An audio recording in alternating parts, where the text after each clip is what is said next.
Hello everyone, welcome to our new video. आज हम लोग टेंस का सेकंड टॉपिक देखेंगे। फर्स्ट टॉपिक है, हमने ये कवर कर लिया था, टेंस हो गया था। टेंस का थ्री टाइप्स होता है, present tense, past tense and future tense, ये सब कवर कर लिए थे। और present tense, past and future के भी वापस से चार चार टाइप्स होते हैं, ये सब हमने देख लिया था। आज के इस वीडियो में हम लोग आज प्रेजेंट इंडेफिनिट और प्रेजेंट कंटिन्यूअस टॉपिक के टेंस के बारे में बात करेंगे। So let's start. Present tense के वापस से जो चार होते हैं, प्रेजेंट इंडेफिनिट, इसको हम लोग सिंपल प्रेजेंट भी बोलते हैं। और प्रेजेंट कंटिन्यूअस होता है, फिर प्रेजेंट परफेक्ट होता है, फिर प्रेजेंट परफेक्ट कंटिन्यूअस होता है। तो प्रेजेंट इंडेफिनिट के बारे में स्टार्ट करते हैं। ये रहा प्रेजेंट इंडेफिनिट टेंस। इसका स्ट्रक्चर जो होता है, इसमें हम लोग सबसे पहले सब्जेक्ट होता है। सब्जेक्ट के बाद वर्ब वन का इस्तेमाल करते हैं। वर्ब वन के बाद अगर उसमें सिंगुलर हो तो एस या ईएस भी यूज कर देते हैं। उसके बाद हमारा अदर वर्ड रहता है। ये हमारा स्ट्रक्चर हुआ प्रेजेंट इंडेफिनिट टेंस का। ये हमारा ट्रांसलेशन बनाने में बहुत ज्यादा यूज होता है। बट अगर हम ग्रामर का सेंस में बात करें तो हम कहाँ कहाँ प्रेजेंट इंडेफिनिट टेंस का यूज करते हैं, हम लोग उसको देखते हैं। सबसे पहले कोई यूनिवर्सल ट्रूथ हो। यूनिवर्सल ट्रूथ का मतलब क्या हुआ कि वैसा चीज जो फैक्ट हो, जो सच्चाई हो, उसको कभी हम लोग चेंज नहीं कर सकते हैं। जैसे the sun rises in the east, जो सूरज है वो ईस्ट से राइज होता है। तो इसको हम लोग चेंज नहीं कर सकते और ये यूनिवर्सल ट्रूथ है। एक और है मैन इज मॉर्टल, आदमी मरणशील होता है। तो वो ये फैक्ट है, ऐसा नहीं है कि आदमी अगर जन्म लिया है वो कभी मरेगा नहीं। तो जो यूनिवर्सल ट्रूथ होता है उसके लिए हम लोग प्रेजेंट इंडेफिनिट या फिर सिंपल प्रेजेंट टेंस का यूज करते हैं। सेकंड है वैसी चीज जो हैबिट हो हमारी या फिर उसको हम लोग रेगुलर करते हो। जैसे हम लोग स्कूल का है, अगर हम लोग बोलते हैं आई गो टू स्कूल डेली, इसका मतलब वो प्रेजेंट इंडेफिनिट में हम लोग उसका यूज करेंगे सिंपल प्रेजेंट में, वो हमारा रेगुलर का वर्क है। या फिर कोई हमारा ऐसा हो जो हमको आदत लग चुकी हो, जो हम डेली करते ही करते हैं। इसका एग्जाम्पल है, I get up everyday at 5 o'clock, मैं प्रतिदिन सुबह 5 बजे उठता हूँ। तो इसके लिए भी हम लोग प्रेजेंट इंडेफिनिट टेंस का यूज करेंगे। नेक्स्ट है पोजेशन।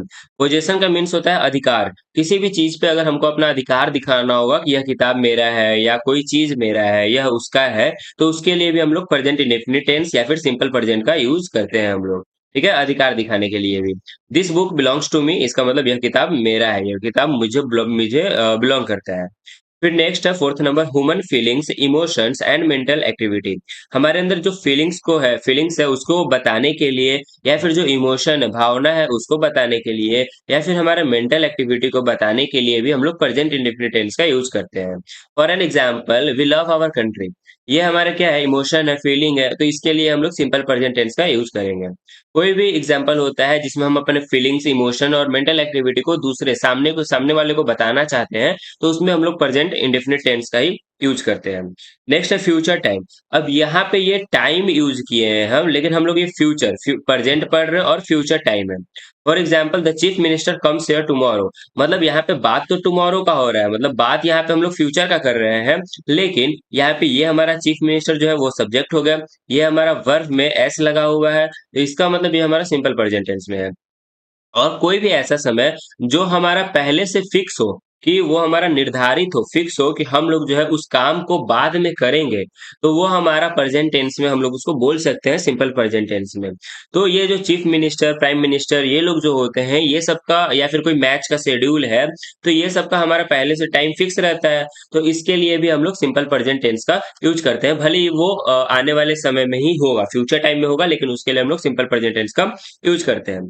कमेंटेटरी है, जो लोग क्रिकेट, फुटबॉल ये सब देखते होंगे उनको पता ही होगा, वो लोग नोटिस अगर नहीं किए होंगे तो आज के बाद अगर कभी सुनेंगे तो वो कर लेंगे, कि अगर कभी भी हम लोग कमेंटेटरी सुनते हैं तो उसको सिंपल प्रेजेंट में ही कमेंटेटरी का यूज किया जाता है उसको बोलने के लिए। ये इसलिए ताकि हमको जो है सुनने में रियल लगे कि हाँ वो एकदम लाइव चल रहा है, इसीलिए। अगर ऐसा नहीं है, जो बात बीत चुका होगा ना, उसको भी वे लोग जो है सिंपल प्रेजेंट में ही बोलते हैं, ताकि सुनने में वो हमको रियल लगे। फिर नेक्स्ट है एक्सक्लेमेटरी सेंटेंस। एक्सक्लेमेटरी सेंटेंस इसको बोलते हैं, एक्सक्लेमेटरी सेंटेंस अगर कोई हेयर, देयर ये सबसे वर्ड शुरू होता है और लास्ट में एक्सक्लेमेटरी सेंटेंस होता है, तो वहां पे भी हम लोग जो है सब्जेक्ट के साथ एस ई एस लगाते हैं और सिंपल प्रेजेंट टेंस का यूज करते हैं। आई होप आपको प्रेजेंट इंडेफिनिट टेंस के बारे में सब समझ में आ गया होगा। यहाँ पे जो है हमारा जो हमारा प्रेजेंट इंडेफिनिट टेंस का स्ट्रक्चर है, सब्जेक्ट हो गया, सब्जेक्ट के बाद वर्ब वन हो गया, वर्ब वन में ही हम लोग एस ई एस को जोड़ देते हैं। उसके बाद हमारा अदर वर्ड हो गया। अगर जैसे गो है, तो गो में एस जोड़ेगा, ईएस जोड़ेगा, क्या जोड़ेगा, तो गो में ईएस जोड़ता है, तो हम ईएस जोड़ के जो है उसको गोज बना सकते हैं, गोज। ही है, ही गोज मतलब वह जाता है। अगर वहीं अगर हम लिखेंगे कोई प्लूरल है जैसे दे है, तो दे के साथ हमको जुड़ने का जरूरत नहीं पड़ता है, दे गो। प्लूरल के साथ हम लोग एस ई एस नहीं जोड़ते हैं वर्ब में, और सिंगुलर के साथ वर्ब में एस ई एस जोड़ते हैं। तो ये हमारा प्रेजेंट इंडेफिनिट टेंस का स्ट्रक्चर है। ये हमारा ट्रांसलेशन में भी काम आता है और हमको पहचानने में भी ग्रामर में ये काम आता है। नेक्स्ट हमारा टॉपिक है प्रेजेंट कंटिन्यूअस टेंस। हम लोग प्रेजेंट कंटिन्यूअस टेंस के बारे में देखते हैं। इसको हम लोग प्रेजेंट प्रोग्रेसिव और प्रेजेंट इम्परफेक्ट टेंस भी बोलते हैं।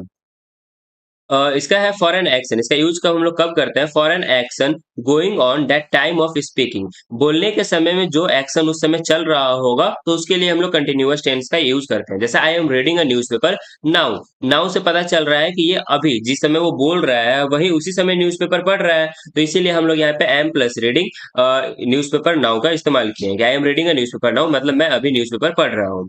सेकेंड है for an action happening about this time but not necessarily at the moment of speaking. जो एक्शन आजकल चल रहा होगा, अबाउट दिस टाइम मतलब कि वो एक्शन जो भी काम है आजकल हो रहा होगा, लेकिन जरूरी नहीं है कि उस समय बोलने के समय हो रहा होगा। तो उसमें भी हम लोग प्रेजेंट कंटिन्यूअस टेंस का यूज करते हैं। He is reading mathematics these days. इसमें कैसे पता चलेगा? तो ये दीज डेज दोज डेज इसका यूज हुआ है, मतलब वो आजकल मैथ पढ़ रहा है। जरूरी नहीं है कि जिस समय वो बोल रहा है या जिस समय बोला जा रहा है वो उसी समय पढ़ रहा है, लेकिन हाँ आजकल वो मैथ पे ज्यादा ध्यान दे रहा है, मैथ पढ़ रहा है, तो इसके लिए हम लोग प्रेजेंट कंटिन्यूअस टेंस का यूज करते हैं। नेक्स्ट है हमारा इंटेंशन और लाइक्लीहुड। कोई भी चीज हमारा इरादा होता है, तो उसके लिए भी हम लोग जो है प्रेजेंट कंटिन्यूअस टेंस का बात करते हैं। I am going to buy a car. मैं कार खरीदने जा रहा हूँ। अब जरूरी नहीं है कि वो उसी समय जा रहा होगा, बस वो ऐसे बोल रहा है कि मैं कार खरीदने जा रहा हूँ, मतलब वो कार खरीदेगा, वो उसका इरादा है वैसे कार खरीदने का। तो इसके लिए हम लोग प्रेजेंट कंटिन्यूअस टेंस का यूज करते हैं। अब इसके स्ट्रक्चर पे हम लोग आते हैं। प्रेजेंट कंटिन्यूअस टेंस का स्ट्रक्चर होता है, सबसे पहले सब्जेक्ट, ये अफर्मेटिव का है, सब्जेक्ट हो गया, सब्जेक्ट में वर्ब वन, और वर्ब वन में ही हम लोग आईएनजी जोड़ देते हैं। जैसे हमने गो का एग्जांपल दिया था, तो गो में अगर हम लोग आईएनजी जोड़ देंगे तो ये हमारा हो जाएगा गोइंग। और गोइंग जो हो गया ये हमारा कंटिन्यूअस में आ गया, क्योंकि इसमें आईएनजी लगा हुआ है। और प्लस अदर वर्ड, जैसे मैं जा रहा हूँ तो हम लोग लिखेंगे आई एम गोइंग। आई के साथ हमेशा एम लगता है, फिर आई एम गोइंग, गो के साथ हम लोग आईएनजी लगा दिए। इसका मतलब वो जा रहा है, वह मैं जा रहा हूँ। तो ये हमारा हो गया प्रेजेंट कंटिन्यूअस टेंस का। आज के वीडियो में बस हम लोग क्या क्या देखे हैं, सिंपल प्रेजेंट का देख लिए हैं और प्रेजेंट कंटिन्यूअस का देख लिए हैं। बस आज के वीडियो में हम लोग इतना ही देखेंगे, और नेक्स्ट वीडियो में हम लोग प्रेजेंट परफेक्ट और प्रेजेंट परफेक्ट कंटिन्यूअस के बारे में देखेंगे। आई होप आपको इतना समझ में आया हो, और प्लीज चैनल को सब्सक्राइब करें और अपने दोस्तों के साथ भी शेयर करें। धन्यवाद।